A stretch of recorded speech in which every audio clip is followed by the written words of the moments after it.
చాలా సందర్భాల్లో మనం చూసాం. బిందెలు వేసుకుని ధర్నాలు చేస్తారు, నీళ్లు లేవని కంప్లైంట్లు చేస్తారు, అల్లాడిపోతూ ఉంటారు గ్రామీణ ప్రాంతాల్లో ప్రజలు. టౌన్లో కూడా నీటి అవసరం కూడా పెరుగుతుంది, డిమాండ్ కూడా పెరుగుతుంది. వీటన్ని దృష్టిలో పెట్టుకొని ఇప్పటి నుంచి ఎలా ప్రిపేర్ అవ్వాలన్న విషయాన్ని కూడా సుదీర్ఘంగా అన్ని శాఖలకు సంబంధించినటువంటి అధికారుల్ని పిలిచి ఇక్కడ రివ్యూ చేయడం జరుగుతూ ఉంది.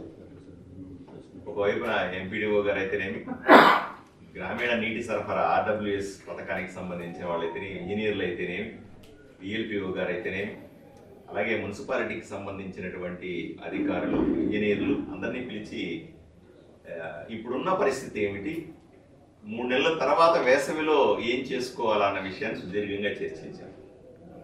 చాలా సమస్యలు కూడా కనపడతా ఉన్నాయి. మనకందరికీ తెలుసు, బసాపురం ట్యాంకు ఇప్పటికీ కూడా 60-70% వరకే నింపుకోగలుగుతున్నాం. ఒకవైపున ఉన్నటువంటి ట్యాంకుకి సంబంధించినటువంటి ఆ ఒడ్డు డ్యామేజ్ జరగడం వల్ల, అది స్లైడ్ అవుతుండడం వల్ల సమస్య వచ్చే పరిస్థితి కూడా ఉంది. దానికోసం మనము టెంపరీ ఏర్పాట్లు ఏమైనా చేసుకోగలమా? వెంటనే నీళ్లు పడుతూ ఉన్నాం. ఇప్పుడు యాక్చువల్గా తుంగభద్ర డ్యాంలో దిగువ కాలువలో నుంచి నీళ్లు మనము నింపుకునే ప్రయత్నం చేస్తా ఉన్నాం. నింపుకునేటప్పుడు ఏమన్నా వచ్చేటువంటి సమస్యల్ని ముందు జాగ్రత్తగా ఎలా చేసుకోవాలా అన్న దాని మీద పూర్తి స్థాయి దృష్టి పెట్టాం. సుమారుగా ఒక 60 లక్షల రూపాయలతో టెంపరీ వర్క్స్ చేసి వేసవికి సరిపోయే నీళ్లు నింపుకోవడం అనే దాని మీద దృష్టి పెట్టాం. పొరపాటున ఏదైనా యాక్సిడెంట్ జరిగితే కూడా, ఏదైనా యాక్సిడెంట్లు ఎక్కడ నీళ్లు లాంటివి జరిగితే కూడా తీసుకోవాల్సిన ముందు జాగ్రత్తల గురించి అన్ని కులంకుషంగా చర్చలు చేశాం. అదే సందర్భంలో రామ్జలా ప్రాజెక్టుకి సంబంధించి, రామ్జలా ప్రాజెక్టు మీకు తెలుసు, కూటమి ప్రభుత్వం ఏర్పడిన తర్వాత, నేను ఎమ్మెల్యే అయిన తర్వాత అక్కడ ఉన్నటువంటి విషపు నీళ్ళన్నీ తీసేసి ఫ్రెష్గా నీళ్లు పడుతున్నాం. దీన్ని కూడా ఒకవైపు నింపుకునే ప్రయత్నం చేస్తాం. ఇది కూడా స్లోగా నింపుకోవాల్సిన అవసరం ఉంది. ఎంత అవసరమో మేరకు పూర్తి కెపాసిటీ నింపండి అని చెప్తాను. ఎందుకంటే ఎవాపరేషన్ లాస్ అంటారు, అంటే ఎండకి నీళ్లు ఆవిరైపోవడం కూడా సుమారుగా 33% ఉంటుంది. ఈ 33% ఎవాపరేషన్ లాస్ని తట్టుకొని కూడా వేసవికి నీళ్లు ఉండేలాగా ఏర్పాట్లు చేసుకోవాల్సిందిగా అధికారుల్ని మనం సూచిస్తా ఉన్నాం. వాళ్ళ అభిప్రాయాలు కూడా తీసుకున్నాం. నీళ్లు వదిలేటువంటి లైన్మెన్ దగ్గర నుంచి కూడా ఇంజనీరింగ్ సిబ్బందిని మొదలు పెట్టుకొని అక్కడ ఉన్న సర్పంచులు అయితేనేమి, కూటమికి సంబంధించినటువంటి నాయకులు, కార్యకర్తలందరికీ కూడా బాధ్యతలు అప్పచెప్పి ఈ మంచినీళ్ల సరఫరా వ్యవస్థని ఏ విధంగా మెరుగుపరుచుకోవాలా అన్న విషయాన్ని గ్రౌండ్ మీద కూడా కొన్ని మీటింగ్లు చేయమని సలహాలు ఇస్తా. ఇదే సందర్భంలో నీటి ఫిల్టరేషన్కి సంబంధించినటువంటి 2 ప్రాజెక్టులు ఆగిపోయినాయనే మా దృష్టికి వచ్చింది.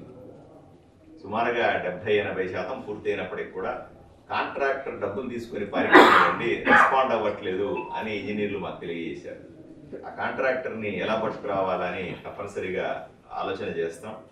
పై అధికారులతో దీన్ని చర్చించి వీలైన తొందరగా 2 ఫిల్టరేషన్ ట్యాంకులు, ఏవైతే బసాపురంలో ఉన్నటువంటి ఫిల్టరేషన్ టెక్నాలజీ ట్యాంక్ అయితేనేమి, అలాగే రామ్జలాలో ఉన్నటువంటి ట్యాంక్ అయితేనేమి, వీటి రెండింటినీ కూడా వీలైన తొందరగా రిపేర్ చేసి ఫుల్ లెంత్ ఫిల్టరింగ్ కెపాసిటీని పెంచుకుంటాం. ఎందుకంటే మనం ఈ రోజు మనం ఫిల్టర్ చేసుకొని మంచినీళ్ళుగా ఇవ్వగలిగింది 22 ml అంటే మిలియన్ లీటర్ల సామర్థ్యాన్ని నీళ్ళని మనం శుద్ధి చేసి ప్రజలకు ఇవ్వగలుగుతాం.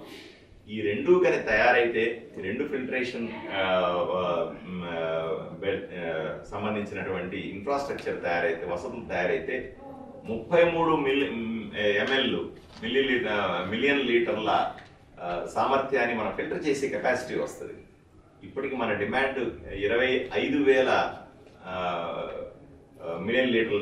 మిలియన్ లీటర్లుగా ఉంటే, ఇప్పుడు మనం శుద్ధి చేసేది 22గా ఉంటే 3 మిలియన్ లీటర్ల తక్కువ సామర్థ్యంతో నడుపుతా ఉన్నాం మన ఆదోనిలో ఉన్నటువంటి తాగునీటి వ్యవస్థని. దీన్ని మెరుగుపరుచుకోవాల్సిన అవసరం, ఎందుకంటే జనాభా విపరీతంగా పెరుగుతాం. జనాభాకు సరిపడా మంచినీళ్ళు ఇచ్చి తీరాల్సిందే. ప్రతి ఒక్కరికి కూడా టౌన్లో అయితే 135 లీటర్ల నీటిని ఇవ్వాలనుకోని, గ్రామీణ ప్రాంతంలో కనీసం 55 లీటర్లు ప్రతి వ్యక్తికి ఇవ్వాలనేటువంటి లక్ష్యాన్ని చేరుకోవాలంటే మనం ఇంకా సమయం పట్టేలాగా ఉంది. దీన్ని రాబోయే 3 నెలల్లో ఎలా మెరుగుపరుచుకోవచ్చు అనే దాని మీద పూర్తి స్థాయి చర్చ జరిగింది. ఇప్పుడున్న ఆఫీసర్లందరూ కూడా చాలా యాక్టివ్గా ఉన్నారు. ఆఫీసర్లు నేను ప్రత్యేకంగా అభినందిస్తా ఉన్నాను. వీళ్ళు చాలా డెప్త్ లోపలికి వెళ్ళి పని చేస్తూ ఉన్నారు. మరింత సమాచారాన్ని తీసుకుంటామండి. రాబోయే రోజుల్లో మరింత మెరుగ్గా ఈ మంచినీటి వ్యవస్థని చేస్తామని పట్టుదలగా ఉన్నారు. ఈసారి నుంచి ప్రతి నెల కూర్చుందామండి, ఇలాగా రివ్యూ చేసుకోవడానికి. ప్రతి నెల దీనికి సంబంధించినటువంటి రివ్యూలు ఎప్పటికప్పుడు తీసుకుందామనే విషయాన్ని కూడా వాళ్ళతో చర్చించినాం. ప్రతి నెల కూర్చుంటాం కూడా. నెక్స్ట్ టైం తర్వాత జనవరి ఫిబ్రవరిలో ప్రజల ప్రతినిధులు, ప్రజాప్రతినిధులు, ప్రజా సంఘాలు, సర్పంచులు వీళ్ళందరికీ కూడా ఒక ప్రత్యేకమైన ఒక మోడల్ తయారు చేసి, గ్రామీణ ప్రాంతంలో అయితే గ్రామీణ ప్రాంతంలో, టౌన్లో అయితే వార్డులు, సచివాలయాల్లో నీటి వ్యవస్థని పొదుపుగా ఎలా వాడుకోవాలి, కల్తీ లేకుండా, ఎటువంటి డ్యామేజ్ జరగకుండా సురక్షితమైన నీరు చేర్చడం ఎలా. చాలా మంది ఏం చేస్తా ఉన్నారు, పెద్ద పెద్ద సంపులు కట్టుకొని మోటార్లు పెట్టుకొని నీళ్లు తోడేయడం వల్ల అక్కడికి నీళ్లు ఆగిపోతున్నాయి, తర్వాత వాళ్ళకి నీళ్లు దొరకట్లేదు. ఇది నియంత్రించాల్సిన అవసరం కూడా ఉంది. ట్యాప్స్ క్లోజ్ చేసి పెట్టడం ఎలా. నీరు ఉన్నదే నీళ్లు కొన్ని ఉన్నాయంటే నీటి వృధా కూడా ఎక్కువ కనబడతాను. మీరు కొన్నిసార్లు చూస్తే ఒక కాలనీలోకి పోతేనో ఒక గ్రామానికి పోతే నీళ్లు తిప్పేసి ఉంటాయి, కానీ పోతానే ఉంటాయి. ఇంకా అట్లాగే కొన్ని చోట్ల డ్యామేజ్ జరుగుతాయి, నీళ్లు పోతానే ఉంటాయి. ఈ డ్యామేజ్ కంట్రోల్ కూడా, వృధా అయిపోతున్న నీరుని కూడా మనం అరికట్టాల్సిన అవసరం. దీనికి ప్రజా చైతన్యం కావాలి. అక్కడ ఉన్నటువంటి లోకల్గా ఉన్నటువంటి సచివాలయ సిబ్బందో లేదా ప్రజాప్రతినిధులు, పార్టీల కార్యకర్తలు, పార్టీ నాయకులు బాధ్యతలు తీసుకోవాలి. అన్నింటికీ కూడా అధికారులు పైన ఉన్న కూర్చున్న వాళ్ళని బాధ్యులు చేయడం కాదు. ఎక్కడికక్కడ ప్రజల్లో చైతన్యం వస్తే తప్ప ఈ మంచి నీటిని, సురక్షితమైన నీటిని అందరికీ అందించడం సాధ్యం కాదు. ఏది ఏమైనప్పటికీ ఈ కార్యక్రమాలన్నీ ఇప్పటి నుంచి ప్రతి నెల చేసే ప్రయత్నం చేస్తాం. ఈరోజు మేము అంచనా వేసిన దాని ప్రకారంగా అయితే ప్రతి 3 రోజులకు ఒకసారి ఎక్కువ ప్రాంతాల్లో నీళ్లు ఇస్తా ఉన్నాం.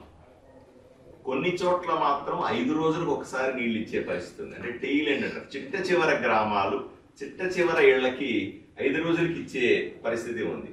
దీన్ని మరింత తగ్గించాల్సిన అవసరం ఉంది. ఇప్పుడున్న పరిస్థితిని వేసవిలో కూడా కంటిన్యూ చేస్తూనే వచ్చే సంవత్సరం కొత్త అభివృద్ధి పనులను తీసుకొని జలజీవన్ మిషన్ లాంటి ప్రాజెక్టుల ద్వారా కూటమి ప్రభుత్వాన్ని ఒప్పించి ప్రత్యేకంగా నిధులు తీసుకొని వచ్చి వసతులను మెరుగుపరుచుకోగలిగితే కనీసం 2 ఏళ్ల లోపలైనా సరే మనం మెరుగైన మంచినీటి సరఫరా వ్యవస్థని ఏర్పాటు చేసుకోగలమనే నమ్మకం మాకుంది. కానీ అట్లీస్ట్ ఇప్పటికైనా ఈ రోజు ఏదైతే జరుగుతా ఉందో 3 రోజులకు ఒకసారి ఇచ్చే నీళ్లు, 5 రోజులకు ఒకసారి ఇచ్చే నీళ్ళు ఏదో ఇది వేసవిలో కూడా కంటిన్యూ చేసేయడానికి ఇన్ని ఏర్పాట్లు చేసుకోవాలి. అట్లీస్ట్ 2-3 సంవత్సరాల తర్వాత అయినా సరే ప్రతి ఆల్టర్నేటివ్ 2 రోజు మార్చి రోజైనా సరే నీళ్ళు ఇచ్చే స్థాయికి చేరుకుంటామని ఇప్పటి నుంచే పని చేయాలి. 2 సంవత్సరాలు 3 సంవత్సరాల తర్వాతకి 2 రోజులకు ఒకసారి నీళ్ళు ఇవ్వాలంటే దానికి ఇప్పటి నుంచే పని జరగాలి. కాబట్టి ఈ వ్యవస్థనంతా కూడా ఏర్పాటు చేసుకోవడానికి ఈరోజు మేమంతా ఇక్కడ కలిసి సమావేశాన్ని నిర్వహించాం. ప్రజలు ధైర్యంగా ఉండాలని, ప్రజలు కూడా చైతన్యవంతులు కావాలని, దయచేసి ఆ మోటార్లు పెట్టి 1000 లీటర్ల ట్యాంకులు నింపేసుకొని మిగతా వాళ్ళకి నీళ్లు లేకుండా చేస్తున్న వాళ్ళు కొద్దిగా ఆలోచన చేయాలని, వాటి గురించి అధికారులు కూడా ప్రత్యేకంగా డ్రైవ్ని చేయాలని, ప్రజల్ని మిగతా వాళ్ళు కూడా చైతన్యవంతులు. ఎందుకంటే ఉన్నవాళ్ళు మాత్రమే నీళ్ళు తీసుకుంటే సరిపోదు. ఇప్పుడు పెద్ద ఇల్లు ఉంటుంది, పెద్ద ట్యాంక్ ఉంటుంది, పేదవాడికి చిన్న గుడిసె ఉంటుంది, వాడికి ఏ ట్యాంక్ పెట్టుకుంటాడు, వాడు బిందెల్లో పెట్టుకోవాలి. నీళ్ళు ఎన్ని రోజులు ఉంటాయి? మన ఉద్దేశం పెద్ద బిల్డింగ్ లో ఉన్నవాడికి ఎన్ని నీళ్ళు ఇస్తామో పేదవాడికి కూడా అన్ని నీళ్ళు ఇవ్వాలి కదా. అది లక్ష్యం మనకు. ఈ లక్ష్యాన్ని చేరాలే, లక్ష్యం చేరుకుంటాం తప్పనిసరిగా. ఈ విషయాన్ని ప్రజలకు తెలియజేయాల్సిందిగా కోరుకుంటాం.